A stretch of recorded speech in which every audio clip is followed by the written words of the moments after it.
Det her er en ritualbeskrivelse af Folkekirkens dåbsritual fra 1992. Den er delt op i 8 dele. Der er noget salmesang og noget lovprisning, noget skriftlæsning, korstegnelse, trosbekendelsen og dåbshandlingen vand på hovedet. Så siger man fadervor, og så er der en tale til faderen.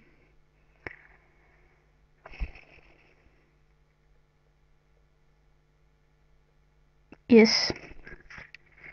I lovprisningen der siger man blandt andet: Vi takker dig, himmelske fader, fordi du ved din enbårne søn har givet os den hellige dåb, hvori du gør os til dine børn.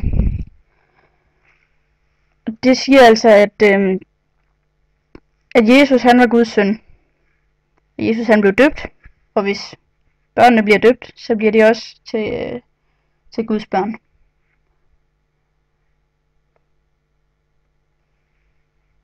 Dermed er det også sagt, at det her det er et overgangsritual, hvor man går fra at være, et barn, til at indtræde i den kristne tro og blive Guds barn. I skriftlæsningen der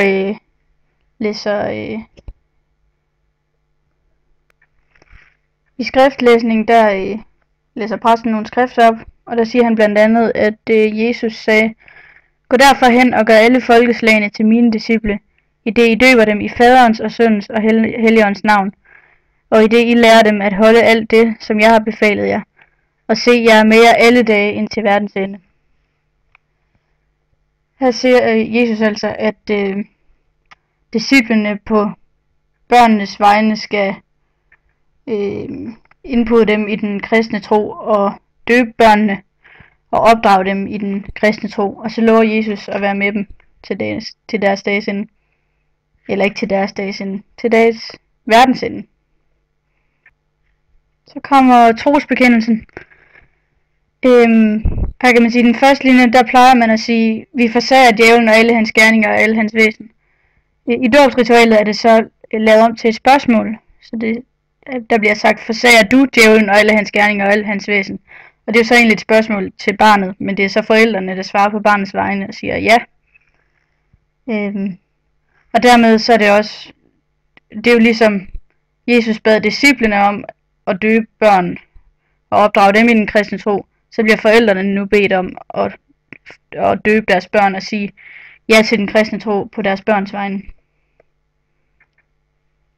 Så sker selve dåbshandlingen så, hvor barnet får øst vand på hovedet, og så siger præsten blandt andet: Den almægtige Gud, vor Herre Jesu Kristi Fader, som nu har genfødt dig ved vand. Det er jo ligesom, det er et ritual, at man får vand på hovedet. Det er genfødslen. Det er overgangen til det nye liv som kristen, som Guds barn. Så kommer talen til faderen, eller faderne, som jo skal tage sig af barnet, hvis der sker noget med barnets forældre. Faderne får så at vide, at de skal også opdrage barnet i den kristne tro.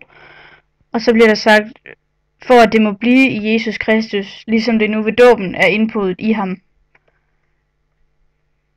Det vil altså sige, at barnet ved dåben er blevet indpodet i Jesus, og dermed er blevet Guds barn, ligesom Jesus er Guds barn.